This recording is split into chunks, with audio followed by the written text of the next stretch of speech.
Hare Krishna. Hare Krishna, Prabhuji and Matajis, Dandavat Pranam, All Guru Srila Prabhupada and Gurudev. Om Namo Bhagavate Vasudevaya. Om Namo Bhagavate Vasudevaya. Om Namo Bhagavate Vasudevaya. Narayanam Namaskritya Naram Cheva Narottamam Devim Saraswatim Vyasam Tadodayam Mudiraye नष्टप्रायेषु अभद्रेषु नित्यं भागवत सेवया भगवती उत्तमश्लोके भक्ति भवति नैष्ठिकी. Today we are reading Srimad Bhagavatam, Canto 8, Chapter 4, Gajendra returns to the spiritual world. Text 1. Sri Sukadeva Goswami said, when the Lord delivered Gajendra, king of the elephants, all the demigods, sages, and Gandharvas, headed by Brahma and Shiva, praised this activity of the Supreme Personality of Godhead and showered flowers upon both the Lord and Gajendra. Text 2. There was a beating of cattle drums in the heavenly planets. The inhabitants of Gandharva Loka began to dance and sing, while great sages and the inhabitants of Charnaloka and Siddhaloka offered the prayers to the Supreme Person of the Godhead, Purushottama. Text 3 and 4. The best of the Gandharvas, King Huhu, having been cursed by Devala Muni, had become a crocodile now. Having been delivered by Supreme Personality of Godhead, he assumed a very beautiful form as a Gandharva. Understanding by whose mercy this had happened, he immediately offered his respectable obeisances with his head and began chanting prayers just suitable for the transcendental Lord, the Supreme Eternal, who is worshipped by the choicest verses. Text 5. Having been favored by the causeless mercy of the Supreme Personality of Godhead and having regained his original form, King Uhu circumambulated the Lord and offered his obeisances. Then, the presence of all the demigods, headed by Brahma, he returned to Gandharva Loka. He had been freed of all sinful reactions. Text 6. Because Gajendra, king of the elephants, he had been touched directly by the hands of the Supreme Personality of Godhead, he was immediately freedom of all material ignorance and bondage. Thus, he received the salvation of Sarupya Mukti, in which he achieved the same bodily features as a lord, being dressed in yellow garments and possessing four hands. Text 7. This Gajendra had formerly been a Vaishnava and the king of the country known as the Pandya, which is in the province of Dharibidha, South India, in his previous life. He was known as the Indra Yamuna Maharaj. Text 8. Indra Yamuna Maharaj retired from family life and went to the Malaya hills, where he had a small cottage for his ashrama. He wore matted locks in his head and always engaged in austerities. Once, while observing a vow of silence, he was fully engaged in the worship of the Lord, observed in the ecstasy of love of Godhead. Can I stop here, Prabhuji? Yeah, yes, thank you so much, Mataji. Thank you so much, devotees. Hare Krishna. Hare Krishna, Mataji. So, I'll offer brief prayers to the Acharyas. Om Ajnanatimirandasya Gnananjana Shalakaya Chakshurunmilitam Yena Tasmai Sri Guruve Namaha Namo Vishnupadaya Krishna Prasthaya Bhutale Srimate Bhaktivedanta Swami Nitiramane Namaste Saraswati Deve Gauravani Pracharine Nirvishesha Shunyavadi Paschatya Desatarini Jai Shri Krishna Chaitanya Prabhu Nityananda Sri Advaita Gadadhara Sri Vasadi Gaura Bhakta Hare Krishna, Krishna Krishna, Hare Hare, Hare Rama, Rama Rama, Hare Hare.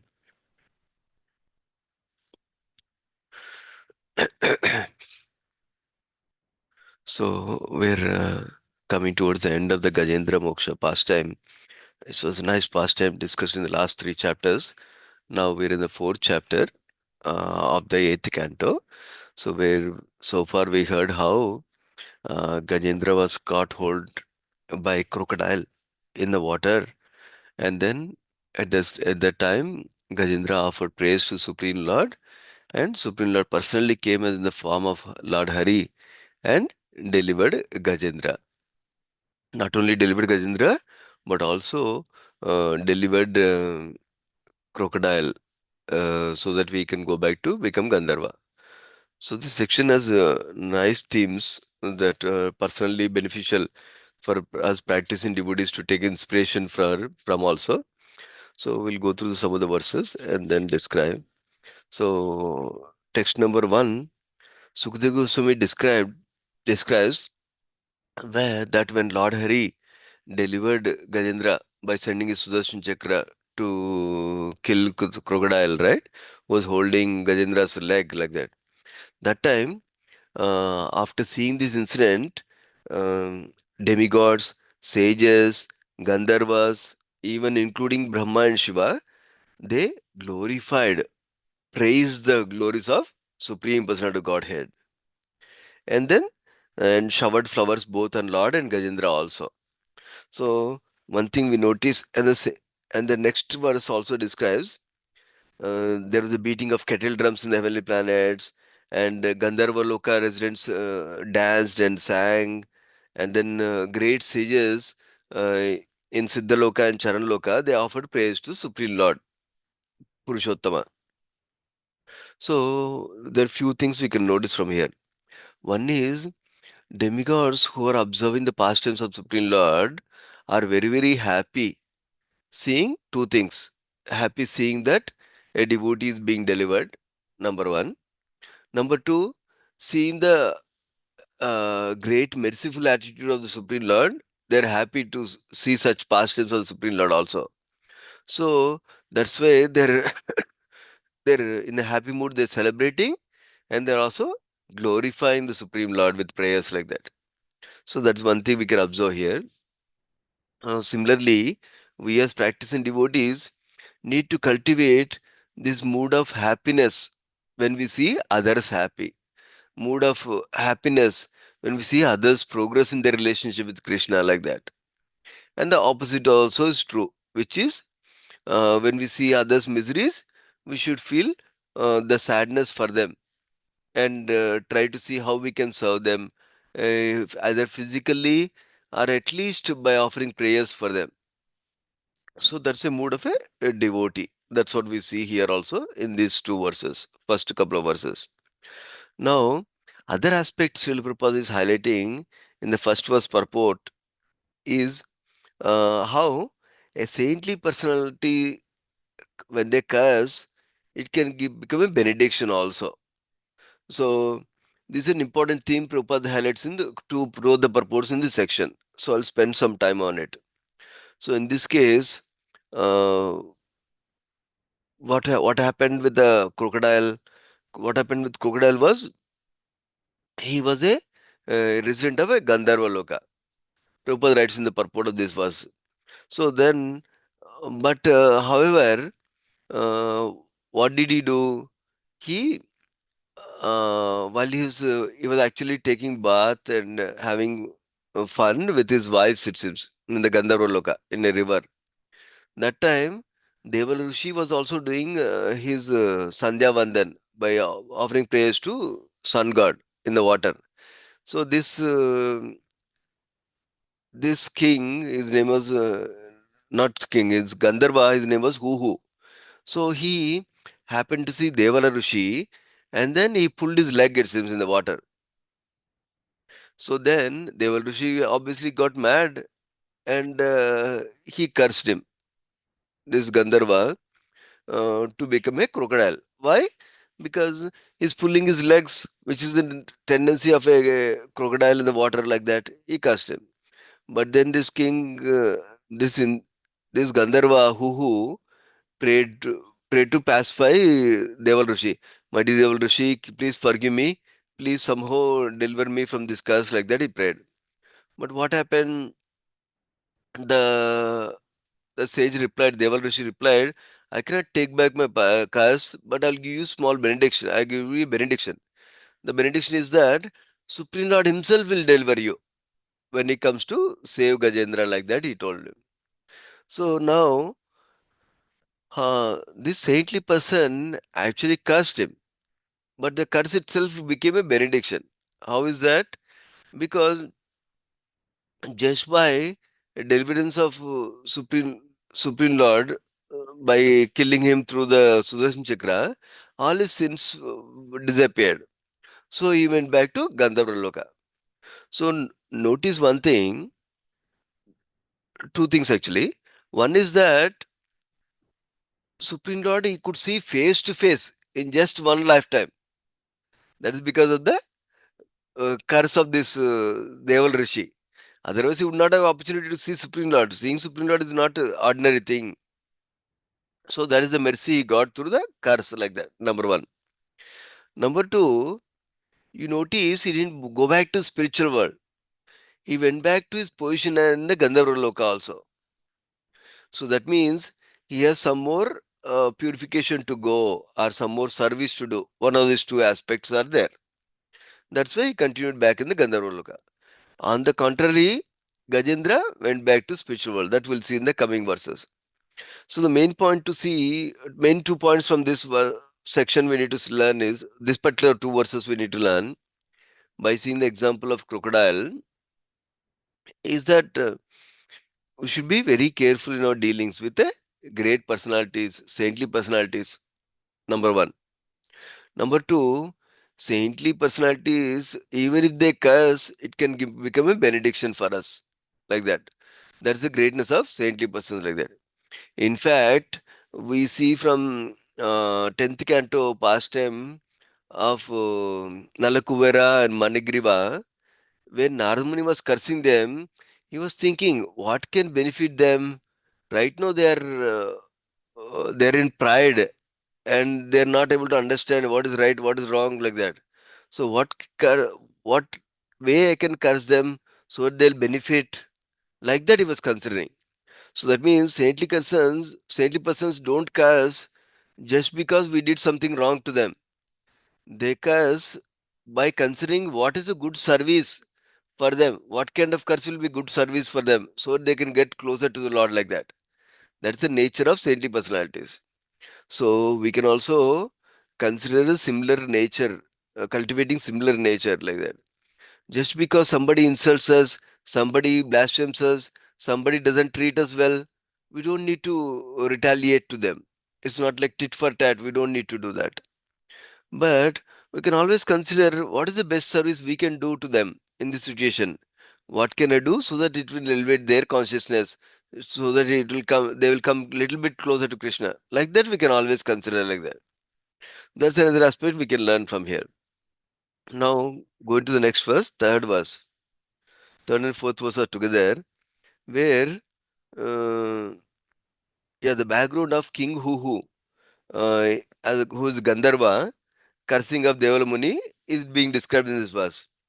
Then, once Supreme Lord relieved him by killing him with Sudarshan Chakra, he became a he resumed the beautiful form of Gandharva again, it seems. So now, when he became that Gandharva again, the crocodile, he understood it is only by Supreme Lord's mercy I got this form.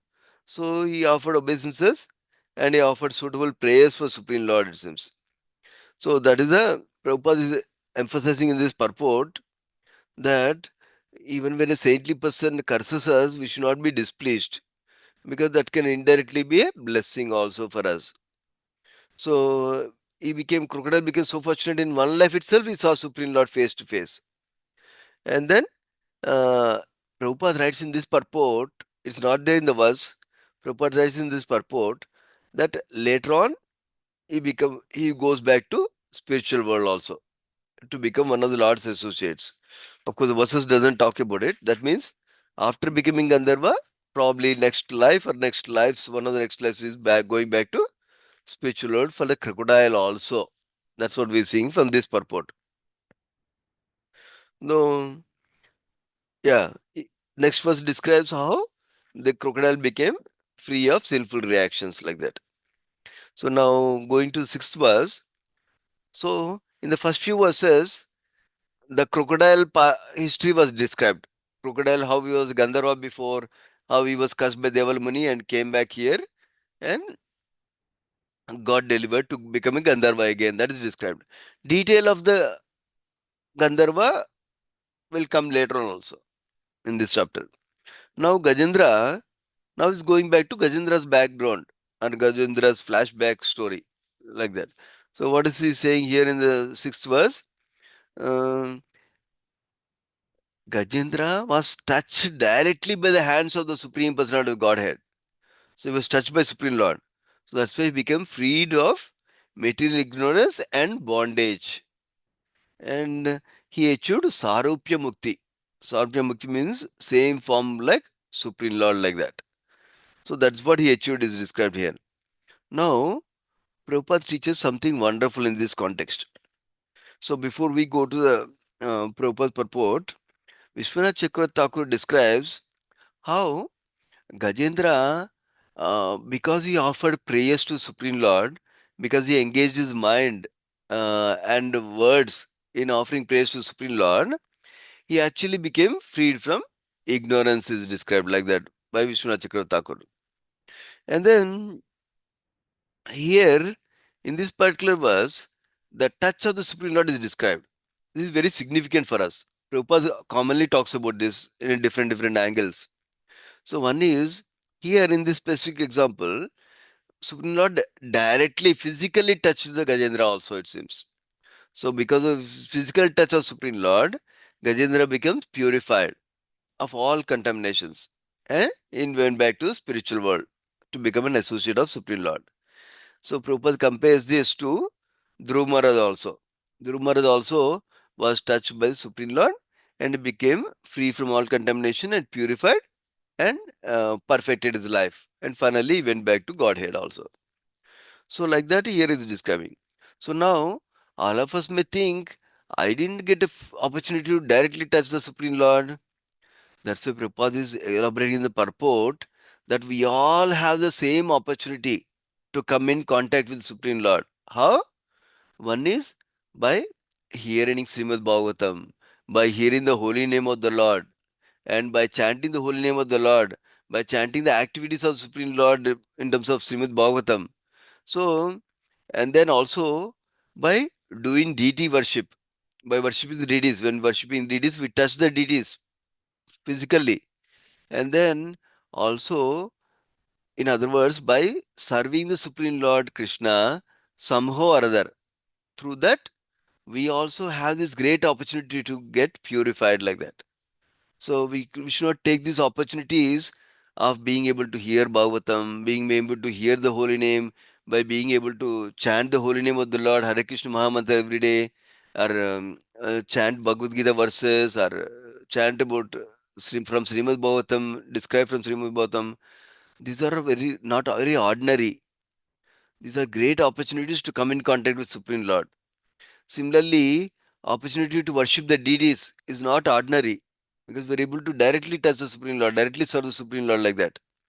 So, these opportunities we take very seriously and practice them very nicely. That way, we get purified through this contact of Supreme Lord like that.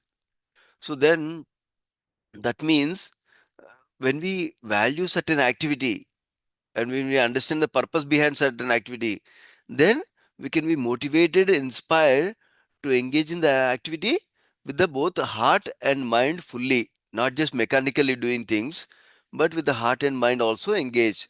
That's so we'll get purified in the activity, purified with the touch of the Supreme Lord like this.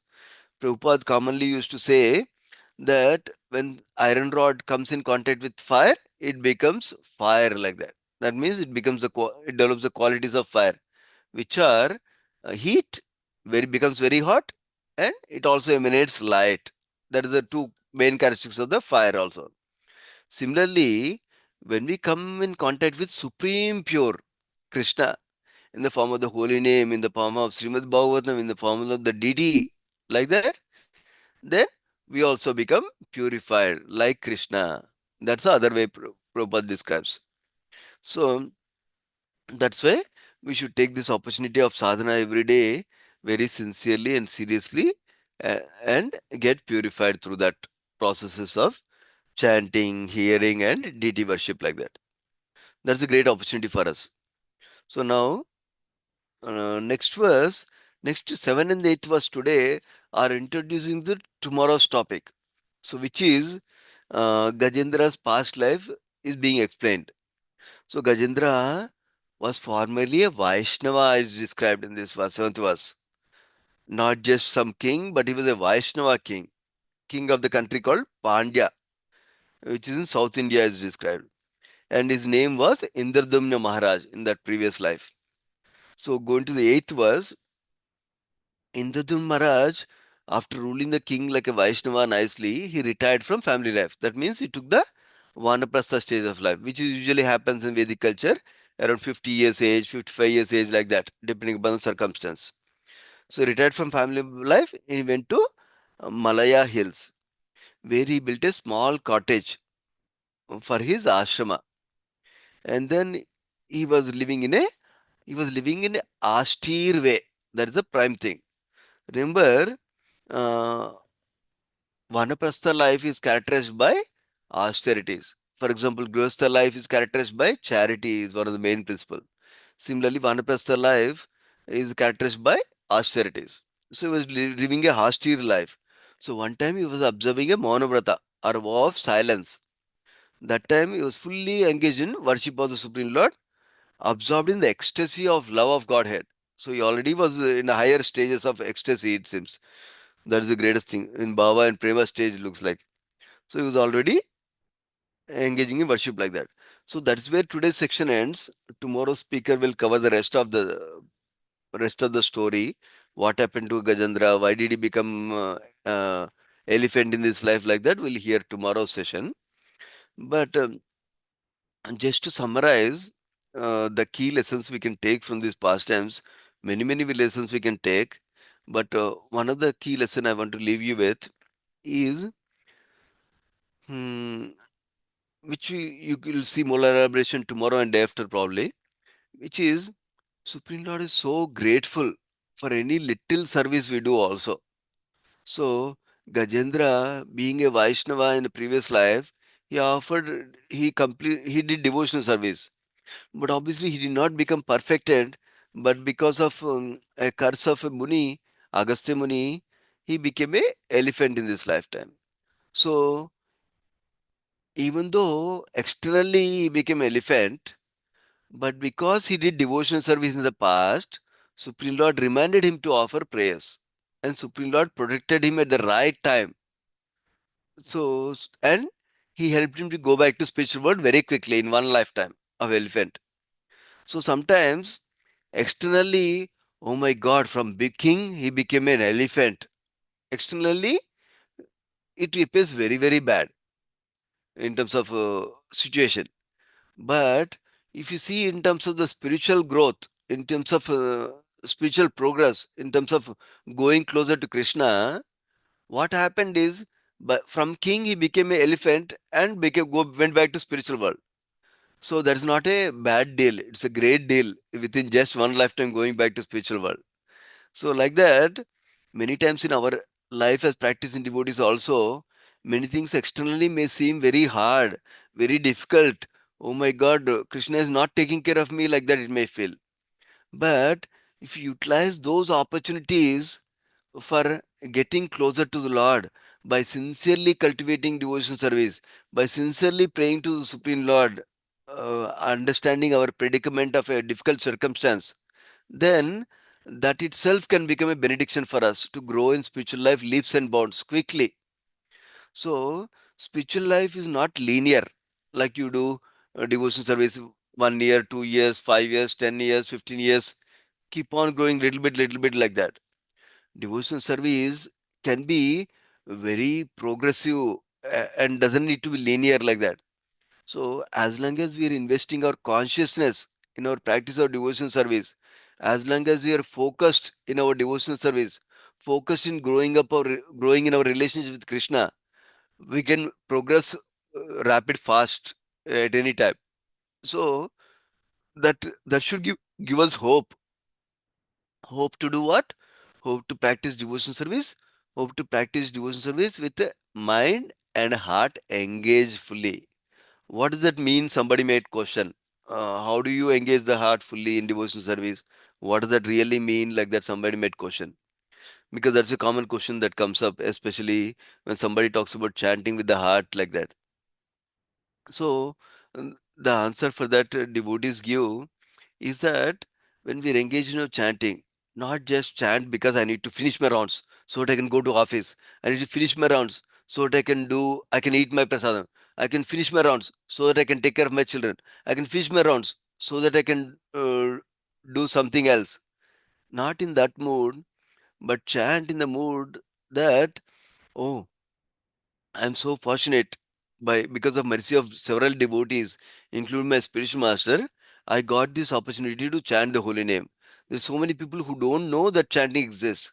So many people do not have opportunity to chant every day for some reason or the other. But I'm so fortunate I got this opportunity to chant the holy name. So I understand chanting of the holy name is the main activity for a devotee to progress in devotional life. So let me take this opportunity to chant nicely. Krishna, please bless me so I can chant attentively somehow or other today. Please help me to chant to please you. Please help me to chant with the focus today. Like that, we can pray and then we can seriously try to chant. And when we try to chant, obviously, most of the time, our conditioned mind will take us somewhere else. Then we recognize and come back quickly and then continue our chanting like that. So while bringing the mind back when it sways away, that is what is called abhyasa yoga practice. Krishna describes, and that will help us to chant by engaging our feelings in chanting like that. So engaging the heart or engaging the mind means we're not mechanically doing it just for the sake of doing it, but we understand the purpose of doing it, and we understand that we are doing it to please Krishna like that. So we can, even in the japa retreats is described, sometimes we are not in a good mood to chant. So we can say, oh my dear Krishna, I really don't feel like chanting today, but I understand it pleases you. My Guru Maharaj told me that it pleases you. So that's why I'm chanting today. Please accept this round somehow or other. I'm chanting like that. And then we can chant. That means we're engaging our heart and feelings to Krishna in this situation also. That way, we can chant with the heart. Similarly, when we are offering prayers in the morning, Mangalarti prayers or Tulsi prayers, we can sing with a meaning, understanding the meaning of the prayer, and then chant. That way, we're heartfully engaged in that service like that. That will give more benefit for us, growing in devotional life like that. So obviously, sometimes we postpone that also. Oh, I want to know this prayer meaning. Someday I will learn the meaning. No, don't postpone. Just learn one word or one sentence every day. That way, within 1 2 months, we will learn the prayer fully. Sometimes we even postpone hearing long lectures for a specific purpose to grow in devotional life. We can hear 5 minutes today, 5 minutes tomorrow. That also will make progress instead of zero last next 1 week like that. So like that, we slowly progress instead of delaying like that. So this pastime is very inspirational in so many different angles. I'm sure you'll hear more in the coming days also. So we take this inspiration and apply it to our daily practice of devotional life like that. In taking association of saintly personalities nicely, respectfully, with gratitude, and then with taking practice of devotion service with gratitude to Supreme Lord, with sincere feelings to Supreme Lord.